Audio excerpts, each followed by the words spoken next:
Welcome to Dexters classes. मैं जसबी। भारत ने Indo Pacific region में चीन के खिलाफ कड़ी घेराबंदी शुरू कर दी है जब से भारत और चीन के बीच में लद्दाख एपिसोड हुआ है, और यानी कि लद्दाख में दोनों देशों के बीच में टेंशन बढ़ी है। और जब हम इंडो पैसिफिक रीजन की यदि हम बात करें तो यहाँ पर चाइना के लिए एक बहुत ही कमज़ोर कड़ी है, वो है मलक्का स्टेट। मलक्का स्टेट एक ऐसा चाइना के लिए प्रेशर पॉइंट है कि कभी भी उसका व्यापार ठप किया जा सकता है। तो यही क्योंकि इसीलिए ही चाइना की कमज़ोर कड़ी है। क्यों कमज़ोर कड़ी है और भारत के द्वारा किस प्रकार चाइना को ये इस क्षेत्र में रणनीतिक तरीके से घेरा जा रहा है, इसी के ऊपर हम हमारा कंप्लीट एनालिसिस करेंगे आज के वीडियो में। तो फ्रेंड्स वीडियो में बने रहिएगा। वीडियो में आगे बढ़ें उससे पहले निवेदन है कि यदि चैनल को सब्सक्राइब नहीं किया है तो चैनल को सब्सक्राइब कर लीजिएगा। अब हम बात कर लेते हैं कि जो ये मलक्का स्टेट है चाइना के लिए कमज़ोर कड़ी क्यों है और भारत उसको किस प्रकार घेर रहा। देखिए फ्रेंड्स, चीन को हिंद महासागर क्षेत्र में भारत कभी भी घेर सकता है, क्योंकि यहाँ की जो अभी हमने बात की कि जो ये एक मलक्का स्टेट है चाइना के लिए एक बड़ी ही कमज़ोर कड़ी है। क्यों? क्योंकि चाइना का 80% जो व्यापार है वो इसी मार्ग से होता है, यानी कि जो अरबों से देशों से तेल खरीदता है, आयात करता है, वो इसी पास से होता हुआ पूर्वी चीन में जाता है। यहाँ पर आप देख पा रहे होंगे। तो इसलिए भारत कभी भी इसको चौक कर सकता है। ये आप देख पा रहे होंगे, ये जो है मिडिल ईस्ट यानी कि हम जिस रीजन में बैठे हैं, खित्ते में बैठे हैं, तो यहाँ से हम जो पश्चिमी के देश या हमारे पश्चिमी देश हैं, भारत का जो यानी कि एशिया के पश्चिमी क्षेत्र है, यानी कि ईरान, इराक, सऊदी अरब, यूएई, यमन, पैलेस्टाइन, सीरिया, ये जो क्षेत्र है ये है पश्चिमी एशिया। तो लेकिन जो मिडिल ईस्ट इसको क्यों बोला जाता है? क्योंकि जो वर्ल्ड मीडिया है, पश्चिम के देश हैं, वो इसे मिडिल ईस्ट बोलते हैं और हम इसको बोलते हैं पश्चिमी एशिया। क्योंकि हाँ, हम एशिया में रहते हैं और एशिया का जो पश्चिमी हिस्सा है वो पश्चिमी एशिया है। तो यहाँ से जितनी भी गैस आयात की जाती है, तेल आयात किया जाता है, पेट्रोलियम पदार्थ आयात की जाती है चाइना के द्वारा, तो वो यहाँ मिडिल ईस्ट से नीचे हिंद महासागर से होते हुए मलक्का स्टेट से क्रॉस होते हुए पूर्वी चीन में जाते हैं। क्यों जाते हैं पूर्वी चीन में? क्योंकि देखिए फ्रेंड्स, सबसे ज़्यादा जो डेंसिटी है, सबसे ज़्यादा जो घना क्षेत्र है चाइना का, वो पूर्वी चीन ही है। पश्चिमी चीन की यदि हम बात करें, जो लद्दाख क्षेत्र से लगता है या ये तिब्बत वाला क्षेत्र है, सिंजांग प्रांत है, तो यहाँ पर ये पहाड़ी क्षेत्र है, यहाँ पर खनिज पदार्थ और रिसोर्सेज नहीं है, इसलिए आबादी यहाँ पर बहुत ही कम है। इसीलिए डेंसिटी इसकी यहाँ है, टेंशन इसकी यहीं है। तो इस वजह से ही मिडिल ईस्ट से जब ये यहाँ से होता हो पूरा को पूरा व्यापार जाता है, यानी 80% जो ऊर्जा जो ज़रूरतें पूरी होती है वो चाइना इसी रीजन, इसी क्षेत्र से पूरी करता है। तो इस वजह से ही यहाँ पर हम बात कर रहे हैं कि चाइना के लिए कमज़ोर करके यदि कभी भी भारत इस क्षेत्र को चोक कर सकता है, तो हम बात करेंगे इसके ऊपर कि चाइना को कभी भी भारत क्यों चोक कर सकता है। लेकिन पहले अपनी हम बात कर रहे थे मलक्का स्टेट को, थोड़ा सा आप समझ लीजिए। देखिए, जो मलक्का स्टेट है वो हिंद महासागर और प्रशांत क्षेत्र को जोड़ता है, यानी कि ये जो क्षेत्र की यदि हम बात करें, इधर ये दक्षिणी चीन सागर है और ये दक्षिणी चीन सागर ही प्रशांत क्षेत्र का हिस्सा है, ये प्रशांत क्षेत्र आ गया। और इधर यदि हम बात करें तो ये हिंद महासागर। तो इस रीजन को हम बोलते हैं, दोनों को मिलाकर हम बोलते हैं इंडो पैसिफिक क्षेत्र। तो अब यहाँ पर क्या होता है कि यहीं पर इसी दोनों क्षेत्रों को जोड़ता है वो, जो यहाँ पर आप रेड लाइन देख पा रहे हो, तो ये मलक्का स्टेट है। तो मलक्का स्टेट क्या है कि मलेशिया और इंडोनेशिया के बीच में आता है, जो कि करीब लगभग 3 किलोमीटर का चौड़ा है, यानी कि 2.8 किलोमीटर का ये चौड़ा पास है, बहुत ही संकरा है। और यहाँ से लगभग वर्ष में 1 लाख व्यापारिक जहाज गुजरते हैं और औसतन हर 5 मिनट में एक जहाज गुजरता है, और जिसमें से सबसे ज़्यादा इनमें से यहाँ से पास होते हैं चाइनीज है। क्योंकि ये मिडिल ईस्ट से जितने भी व्यापारिक जहाज़ आते हैं वो सारे के सारे इस रीजन से होते ही पूरे ये हिंद दक्षिणी चीन सागर को क्रॉस करते हुए ताइवान और ये फिर पूर्वी चीन सागर में जाते हैं। तो ये पूरा का पूरा चाइना का इंडस्ट्रियल एरिया है, और यही वजह है कि चाइना आज दक्षिणी चीन सागर को अपना अधिकार में लेना चाहता है, उसके ऊपर अपना कब्जा करना चाहता है, ताकि मैं इस रीजन को सिक्योर कर सकूं। क्योंकि ये चाइना के लिए एक बहुत कमज़ोर कड़ी है। क्योंकि यहाँ पर आप देख पा रहे हैं, ये फिलीपींस की हम बात कर रहे हैं, इसके अलावा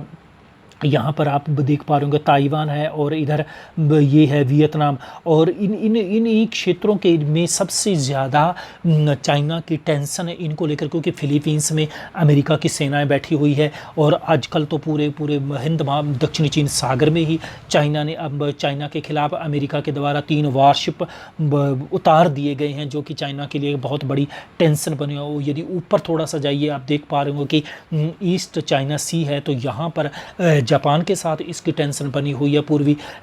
तट के ऊपर, यानी कि यहाँ पर सेंकाकू द्वीप को लेकर दोनों देशों के बीच में। यहाँ फिर नीचे बीच में आइए फिलीपींस के ऊपर, यहाँ पर ताइवान देख पा रहे होंगे, तो ताइवान के साथ भी इसकी बहुत बड़ी टेंशन है कि ताइवान को भी चाइना अमेरिका के द्वारा भारी मात्रा में आर्थिक और हथियारों के माध्यम से, जंगी जहाज़ों के माध्यम से सहायता दी जा रही है, क्योंकि ताइवान को चाइना अपना क्षेत्र मानता है और ताइवान अपने खुद को वास्तविक चाइना मानता है, लेकिन चाइना ताइवान को अपना रीजन मानता है। तो इस वजह से भी इस रीजन के अंदर बहुत बड़ी टेंशन बनी हुई है, और ये आने थर्ड वार का एक फ्लैश पॉइंट भी आज के समय में कहा जा सकता है। तो इस वजह से भी ये चिंता की बात बनी हुई है चाइना के लिए, क्योंकि इसको यहाँ पर ये प्रेशर पॉइंट को कभी भी भारत के द्वारा कट किया जा सकता है, और इस वजह से ही चीन पाकिस्तान इकोनॉमिक कॉरिडोर बनाया जा रहा है, ताकि हिंद महासागर पर निर्भरता कम की जा सके। क्योंकि देखिए, यदि अब भारत ने क्या किया है, देखो आप यहाँ पर देखिए कि बहुत से लोग ये कहते हैं कि भारत की जो वर्तमान में मोदी सरकार है उसकी जो चाइना के प्रति बहुत ही कमज़ोर फॉरेन पॉलिसी है, लेकिन उन्होंने भी जो क्या नाम है, जवाहरलाल नेहरू के द्वारा सन 1950 के दशक में जो गलत पॉलिसी अपनाई गई थी, गलतियाँ की गई थी, वही कहीं मोदी ने किया है। लेकिन ऐसा नहीं है। देखिए, एक तरफ तो भारत यहाँ पर अपने लद्दाख क्षेत्र में भारत अपने स्ट्रेटजिक दृष्टि से इम्पोर्टेंट सड़कें बना रहा है, जो आप बात करेंगे हम चाइना पाकिस्तान इकोनॉमिक कॉरिडोर की, जब हम बात करें उसमें हम देखेंगे कि जो उसके लिए कैसे थ्रेट है कि जो भारत ओल्डी तक जो अपनी डीओबी रोड बना रहा है भारत, वो मात्र और मात्र 18 किलोमीटर दूर है, जो ये पास बना हुआ है economic China Pakistan economic corridor का, भारत कभी भी उसको कट कर सकता है। तो इस वजह से वहाँ पर वो भारत को टेंशन में डालने की कोशिश कर रहा है। और यहाँ पर आप देखिए, पहले हमारा आज का वीडियो है वो है यहाँ पर हिंद महासागर में जो भारत की कैसे स्ट्रेटजी अपना रहा है। देखिए, भारत ने हाल ही के अंदर क्या है कि ऑस्ट्रेलिया के साथ, आपने जानते हो कि जून में 4 जून को ऑस्ट्रेलिया के साथ क्या है कि लॉजिस्टिक पैक्ट किया है। और उसमें क्या होता है कि लॉजिस्टिक पैक्ट में क्या है कि दोनों देश एक दूसरे के जो मिलिट्री बेस है वो क्या कर सकते हैं, यूज कर सकते हैं कभी भी। क्योंकि देखिए, भारत का जो यहाँ पर अंडमान में मिलिट्री बेस है और ऑस्ट्रेलिया के यहाँ पर जो कोकस द्वीप है, तो इनको कभी भी यूज किया जा सकता है यदि इस प्रकार की इमरजेंसी आती है युद्ध के समय में। और इतना ही नहीं है, फिर ये नीचे आप देख पा रहे हो इंडोनेशिया पूरा यहाँ तक है, बंगाल की खाड़ी तक यहाँ पर फैला हुआ इंडोनेशिया। तो इंडोनेशिया का भी एक संबांग जो पोर्ट है भारत उसको भी डेवलप कर रहा है। तो यहाँ पर देख ले, एकदम मलक्का स्टेट जो पास गुजरता है यहीं पर ही है सबांग बंदरगाह, उसको भारत डेवलप कर रहा है। और फिर एक अभी हाल ही के अंदर एक ये भी मीडिया में बात आ रही है कि भारत जल्द ही वियतनाम और फिलीपींस को अपनी जो तेज दुनिया की ब्रह्मोस मिसाइल है वो निर्यात कर सकता, उनको दे सकता, और फिर ये यहीं पर ही दक्षिणी चीन सागर में ही तैनात कर सकते हैं ये देश। तो इस वजह से भी, और फिर इसके अलावा सिंगापुर के साथ भारत का स्ट्रेटजिक अलायंस बना हुआ है, और इसके अलावा जापान के साथ भी भारत जल्दी ही इसी प्रकार लॉजिस्टिक पैक्ट करने जा रहा है, और जैसा कि ऑस्ट्रेलिया और अमेरिका के साथ भारत कर चुका। तो इस प्रकार से इस रीजन में चाइना को भारत बहुत बड़ी चुनौती दे सकता है। और आज ही नहीं है, आप यदि हम इतिहास में जाइए, कभी सिल्क रूट हुआ करता था, आज इस पर वन बेल्ट रोड बना रहा है, उसी प्रकार कभी एक चाइना का सिल्क रूट हुआ करता था जो यूरोप को और यानी कि पश्चिमी देशों को अपना सिल्क आयात करता। उस समय भी क्या होता था कि भारत ही बहुत इम्पोर्टेंट क्षेत्र था उस रूट का, क्योंकि जब क्या होता था कि चाइना के रास्ते में जितने भी दूसरे रियासतें आया करती तो वो कभी भी चाइना को टेंशन नहीं देती थी। क्योंकि आप जानते हो कि ये मंगोलिया की बात करें या काबुल की हम बात करें, तो ये जो यहाँ के जितने भी तैमूर लंग टाइप के जितने भी राजा थे, मोहम्मद गजनवी है या मोहम्मद गौरी जैसे टाइप के जितने भी ये लुटेरे हुआ करते थे, तो ये क्या करते थे, रास्ते में लूट लिया करते थे। तो जब ये रूट कट जाता था उस समय फिर ये कलकत्ता से होते हुए, भारत के कलकत्ता से होते हुए, उस समय तो पाकिस्तान था ही नहीं, तो कलकत्ता से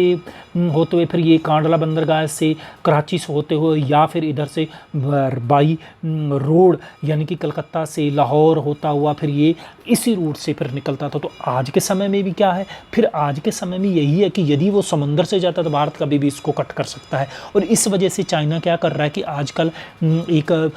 चाइना पाकिस्तान इकोनॉमिक कॉरिडोर बना रहा है। ये आप देख पा रहे होंगे, यहाँ पर आप देखिए कि ये है, नीचे आप देख पा रहे होंगे मकरान तट जिसको बोला जाता है, ये ग्वादर बंदरगाह है कराची में। देखिए तो यहाँ से क्या होता है, ये अरब सागर में है, तो यहाँ से क्या होता है कि चाइना का जो ये